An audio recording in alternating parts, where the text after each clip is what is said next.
আসসালামু আলাইকুম। জাহান্নামের শাস্তি কেমন হবে? আল্লাহ বলেন, তোমার রবের শান্তির কিছুমাত্র তাদের স্পর্শ করলে তারা কাফিররা নিশ্চয় বলবে, হায় দুর্ভোগ আমাদের, আমরা তো জালিম ছিলাম। তাসফির আলোচ্য আয়াতে কাফিরদের পাপ কাজের স্বীকৃতির কথা বর্ণিত হয়েছে, আর আল্লাহ ও তার রাসূলের প্রতি অবিশ্বাস সবচেয়ে বড় পাপ কাজ। জাহান্নামের কঠিন শাস্তি অবিশ্বাসীদের সামান্য স্পর্শ করলেই তারা অনুতপ্ত হবে এবং সাহায্যের জন্য চিৎকার করবে, কিন্তু তা কোনো কাজ দেবে না।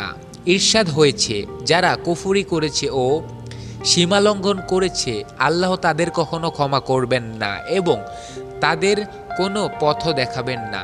জাহান্নামের পথ ছাড়া সেখানে তারা চিরস্থায়ী থাকবে এবং তা আল্লাহর পক্ষে সহজ। সেখানকার পাহারাদাররা তাদের অবজ্ঞা করে নানা প্রশ্ন করবে। ইরশাদ হয়েছে, কাফিরদের জাহান্নামের দিকে দলে দলে হাঁকিয়ে নেওয়া হবে। যখন তারা জাহান্নামের উপস্থিত হবে তখন এর প্রবেশগুলো খুলে দেওয়া হবে এবং জাহান্নামের রক্ষীরা তাদের বলবে, তোমাদের কাছে কি তোমাদের থেকে রাসূল আসেনি যারা তোমাদের রবের আয়াত পাঠ করত এবং এই দিনের সাক্ষাৎ সম্পর্কে তোমাদের সতর্ক করত? তারা বলবে, অবশ্যই এসেছিল।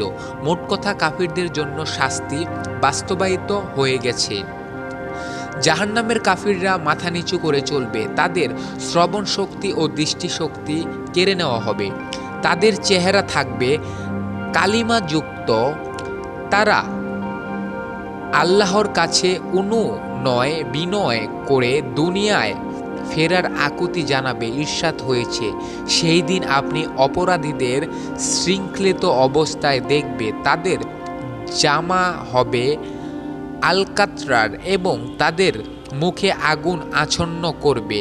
এজন্য যে আল্লাহ সবার কৃতকর্মের প্রতিদান দেবেন, নিশ্চয়ই আল্লাহ দ্রুত হিসাব করেন। সূরা ইব্রাহিম আয়াত 49 থেকে 51। মূলত আল্লাহ অপরাধীদের জন্য কঠিন শাস্তি প্রস্তুত করে রেখেছেন। তারা জাহান্নামে প্রবেশ করে উদাস মনে এদিক সেদিক ছোটাছুটি করবে। তাদের আশা থাকবে দুনিয়ায় ফিরে আসা, কিন্তু তাদের এ আশা পূরণ হবে না। ইরশাদ হয়েছে, আপনি কখনো মনে করবেন না যে জালিমরা যা করে সে বিষয়ে আল্লাহ গাফিল। তিনি তাদের সেই দিন পর্যন্ত অবকাশ দেন যেদিন তাদের চোখ স্থির হবে। ভীত মনে আকাশের দিকে চেয়ে তারা ছোটাছুটি করবে, নিজেদের প্রতি তাদের দৃষ্টি ফিরিয়ে নেবে না এবং তাদের অন্তর উদাস থাকবে। জাহান্নামের নানা পর্যায়ে শাস্তি দেওয়া হবে। এর মধ্যে আগুনের ফিতাযুক্ত জুতা পরানো সবচেয়ে কম শাস্তি। নোমান বিন বশির রাদিয়াল্লাহু তাআলা আনহু থেকে বর্ণিত, রাসূল সাল্লাল্লাহু আলাইহি ওয়াসাল্লাম বলেছেন, জাহান্নামে যাকে সবথেকে কম শাস্তি দেওয়া হবে তাকে জাহান্নামের 2টি জুতা পরানো হবে, যার 2 ফিতা হবে আগুনের।